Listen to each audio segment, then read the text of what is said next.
నీకు శత్రువులు ఎక్కువగా ఉన్నప్పుడు నువ్వు ప్రార్థన చేయాలి. శత్రువు అంటే మనుషులే కాదు, సమస్యలు కూడా శత్రువులుగా మార్చబడతాయి. సాతాను అంధకార సమూహాలు కూడా శత్రువులుగా మార్చబడతాయి. అప్పుడు నువ్వు ప్రార్థన ఎక్కువ చేయాలి. ప్రార్థన ఎక్కువ చేయాలి. నీకు ఉదాహరణకు చెప్తున్నాను, జాగ్రత్తగా వినండి.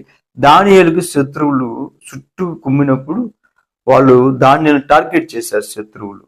కానీ దానియేలు ప్రార్థన ఆపలేవు. అలాగ ప్రార్థన చేస్తా ఉన్నాడు. తీసుకెళ్లి సింహాల గొంతులు వేశారు.